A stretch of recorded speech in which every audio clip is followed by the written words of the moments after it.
Salam dan bahagia Bapak Ibu Guru hebat dimanapun berada. Salam Guru Penggerak. Semoga senantiasa berada dalam kondisi yang sehat dan walafiat. Perkenalkan, saya Ruben Madejanter Guterres SPD, calon Guru Penggerak Angkatan ke-11 Kota Denpasar, Provinsi Bali. Pada kesempatan ini, perkenankan saya untuk memaparkan tugas modul 1.4, koneksi antar materi tentang budaya positif. Bapak Ibu Guru hebat dimanapun berada, berikut ini adalah kesimpulan mengenai peran saya dalam menciptakan budaya positif di sekolah tempat saya bertugas. Seorang guru yang baik mesti memiliki kemampuan untuk mewujudkan budaya positif di sekolah.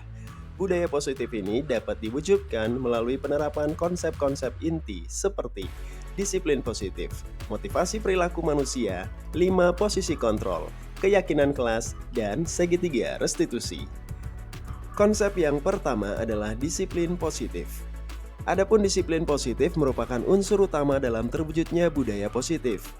Disiplin positif mengajarkan murid bertanggung jawab dan menumbuhkan kesadaran diri atau motivasi intrinsik berdasarkan nilai-nilai kebajikan yang universal. Disiplin positif juga bisa diartikan sebagai konsep disiplin diri yang dapat dijadikan pedoman kontrol diri bagi seseorang dalam melakukan segala tindakan. Disiplin positif membuat murid memahami dan menyadari tindakannya berdasarkan motivasi internal, bukan semata tergerak karena paksaan, hukuman, maupun imbalan dan pujian. Konsep yang kedua adalah motivasi perilaku manusia. Dalam hal ini terdapat 3 jenis motivasi perilaku manusia. Yang pertama, untuk menghindari ketidaknyamanan atau hukuman. Yang kedua, untuk mendapatkan imbalan atau penghargaan dari orang lain. Yang ketiga, untuk menjadi orang yang diinginkan dan menghargai diri sendiri sesuai dengan nilai-nilai yang dipercaya. Selanjutnya, motivasi untuk menghindari ketidaknyamanan atau hukuman dan motivasi untuk mendapatkan imbalan atau penghargaan dari orang lain dapat dikategorikan sebagai motivasi eksternal karena pengaruhnya muncul dari luar diri sendiri. Sedangkan motivasi untuk menjadi orang yang diinginkan dan menghargai diri sendiri sesuai dengan nilai-nilai yang dipercaya dapat dikategorikan sebagai motivasi internal karena muncul dan lahir dari dalam diri sendiri. Konsep ketiga adalah 5 posisi kontrol. Dalam menjalankan perannya, guru dapat menempatkan diri dalam posisi kontrol sebagai penghukum, kemudian sebagai pembuat rasa bersalah, kemudian sebagai teman, sebagai pemantau, dan juga sebagai manajer. Dari kelima posisi kontrol tadi, guru sebaiknya menempatkan diri dalam posisi sebagai manajer. Sebagai manajer, guru dapat membersamai murid secara lebih etis dan manusiawi. Guru dapat menuntun murid untuk sadar dan bertanggung jawab dengan beranjak dari motivasi intrinsiknya untuk menemukan solusi perbaikan diri. Posisi kontrol sebagai manajer juga selaras dengan konsep segitiga restitusi, di mana murid diberikan kesempatan untuk turut menjadi manajer bagi diri mereka sendiri, guna menemukan solusi perbaikan diri sehingga tercipta identitas positif di dalam dirinya. Konsep yang keempat adalah keyakinan kelas. Peran guru sangat vital dalam mewujudkan keyakinan kelas dengan mengajak murid menyepakati peraturan-peraturan berdasarkan nilai-nilai kebajikan universal yang dipilih. Keyakinan kelas menjadi pedoman dalam bersikap dan berperilaku. Apabila dilakukan secara konsisten, maka akan bersumbangsi bagi terwujudnya budaya positif di sekolah maupun di kelas. Konsep yang kelima adalah penerapan segitiga restitusi, yakni sebuah proses menciptakan kondisi bagi murid untuk memperbaiki kesalahan mereka, sehingga mereka bisa kembali pada kelompok mereka dengan karakter yang lebih kuat. Adapun penerapan segitiga restitusi terdiri atas 3 tahap. Yang pertama, menstabilkan identitas. Yang kedua, validasi tindakan yang salah. Dan yang ketiga, menanyakan keyakinan. Tahapan menstabilkan identitas didasarkan pada prinsip bahwa membuat kesalahan adalah bagian dari proses pembelajaran untuk mengubah identitas murid dari orang yang gagal karena melakukan kesalahan menjadi orang yang sukses. Sedangkan tahapan validasi tindakan yang salah didasarkan pada prinsip bahwa setiap tindakan dilakukan dengan suatu tujuan tertentu, yakni memenuhi kebutuhan dasar manusia. Guru yang memahami teori kontrol akan mengubah pandangannya dari teori stimulus respon ke cara berpikir proaktif yang mengenali tujuan dari setiap tindakan yang dilakukan murid. Dan tahapan yang ketiga dalam segitiga restitusi adalah menanyakan keyakinan. yakni menghubungkan murid dengan nilai-nilai yang dia percaya.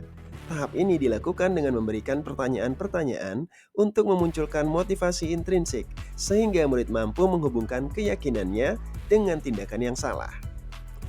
Bapak Ibu guru hebat yang berbahagia, ternyata terdapat keterkaitan antar materi yang sangat erat yang terdapat pada modul 1.1 tentang filosofi pendidikan Ki Hajar Dewantara, juga pada modul 1.2 tentang nilai dan peran guru penggerak.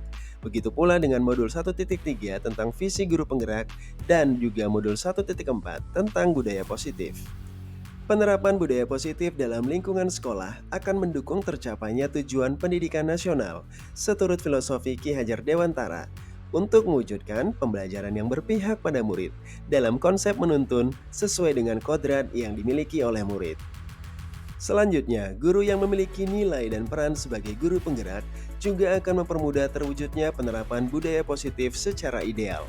Oleh karena itu, sangat penting bagi seorang guru untuk terus belajar, menajamkan kompetensi dirinya, dan berperan dalam membangun kolaborasi antar semua warga sekolah dengan berpedoman pada keyakinan sekolah yang disepakati dan dijalankan bersama-sama.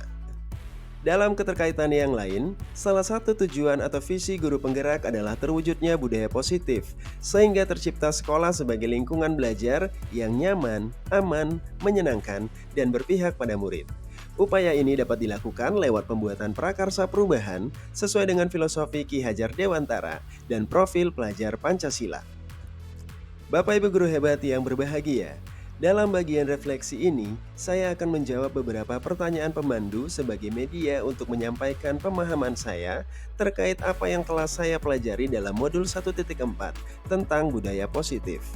Pertanyaan refleksi yang pertama, sejauh mana pemahaman Anda tentang konsep-konsep inti yang telah Anda pelajari di modul ini, yaitu tentang disiplin positif, teori kontrol, teori motivasi, hukuman dan penghargaan, posisi kontrol guru, kebutuhan dasar manusia, keyakinan kelas, dan segitiga restitusi.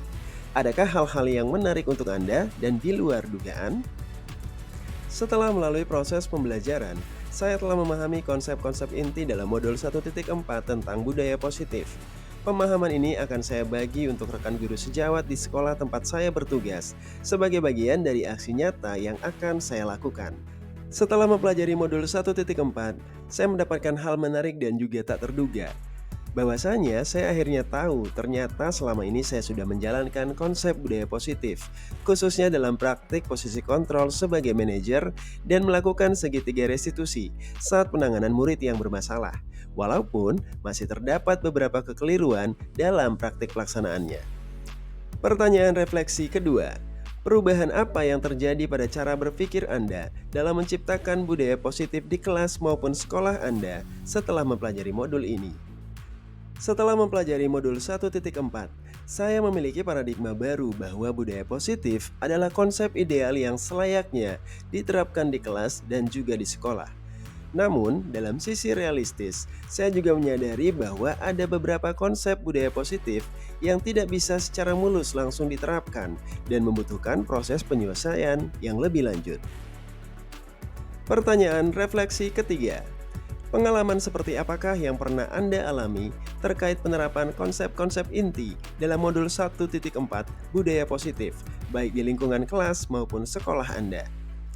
Selama mempelajari modul 1.4, saya mendapatkan beberapa pengalaman dalam menerapkan budaya positif, khususnya saat praktek menerapkan posisi kontrol yang ideal sebagai seorang manajer dan pada saat melakukan praktek segitiga restitusi.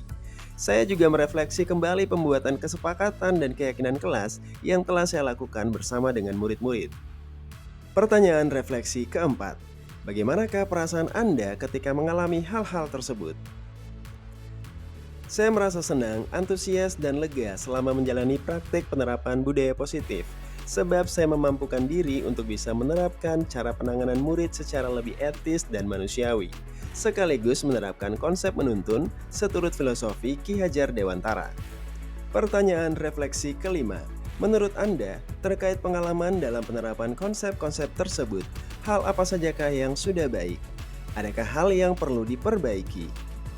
Menurut saya, hal yang sudah baik sejauh ini adalah ketika saya mampu menerapkan praktik budaya positif dengan ideal. Murid pun merasakan manfaat positif dan tertanam motivasi intrinsik di dalam dirinya. Murid merasa aman dan mendapatkan proses tuntunan yang baik. Sedangkan hal yang perlu terus diperbaiki adalah bagaimana saya selaku guru harus tetap konsisten menerapkan praktik budaya positif dalam berbagai aspeknya. Pertanyaan refleksi ke-6. Sebelum mempelajari modul ini, ketika berinteraksi dengan murid, berdasarkan 5 posisi kontrol, posisi manakah yang paling sering Anda pakai, dan bagaimana perasaan Anda saat itu? Setelah mempelajari modul ini, posisi apa yang Anda pakai, dan bagaimana perasaan Anda sekarang? Apa perbedaannya? Sebelumnya, saya sering menempatkan diri sebagai pemantau dan manajer. Saya ingin menegakkan nilai dan norma secara konsekuen, dan saya ingin murid pun menyadari hal itu. Namun, pertama-tama saya tetap mendahulukan pendekatan humanis layaknya seorang manajer. Konsekuensi akan saya berikan sesuai dengan porsi dan peruntukan. Selanjutnya saya berkomitmen konsisten menempatkan diri sebagai manajer. Saya pun merasa lebih lega dan lebih puas karena bisa melayani murid dengan humanis dan menjalankan peran sebagai penuntun dengan lebih baik. Pertanyaan refleksi ke-7. Sebelum mempelajari modul ini, pernahkah Anda menerapkan segitiga restitusi ketika menghadapi permasalahan murid Anda? Jika iya, tahap mana yang Anda praktekkan dan bagaimana Anda mempraktekannya? Sebelum mempelajari modul 1.4, saya sudah sering menerapkan konsep segitiga restitusi dalam penanganan murid yang bermasalah. Ketiga tahapan sudah saya terapkan, namun seringkali masih belum terkonsep dengan utuh karena sebelumnya saya belum mempelajari konsep ini secara mendalam. Namun saya lega karena selama ini saya sudah berada dalam jalur menuntun yang tepat, walaupun masih terdapat beberapa kekeliruan yang saat ini bisa saya luruskan menjadi lebih baik. Terakhir, pertanyaan refleksi ke-8. Selain konsep-konsep yang disampaikan dalam modul ini, adakah hal-hal lain yang menurut Anda penting untuk dipelajari dalam proses menciptakan budaya positif, baik di lingkungan kelas maupun sekolah? Saya berharap pemahaman dan penerapan budaya positif tidak hanya dilakukan secara konsisten di kelas dan sekolah, namun lebih jauh harus juga diterapkan dengan sama baiknya di rumah sebagai lingkungan utama tempat belajar. Peran orang tua akan menjadi sangat sentral sebagai support system yang baik untuk mewujudkan budaya positif. Selain itu, masyarakat dan pemerintah juga perlu mendukung lewat penelururan program kebijakan yang selaras dengan konsep ini. Dalam hal ini, Tri Pusat Pendidikan mesti solid dan bersinergi bersama-sama. Demikianlah pemaparan saya terkait dengan tugas modul 1.4, koneksi antar materi tentang budaya positif. Terima kasih dan salam guru penggerak, tergerak, bergerak, dan menggerakkan.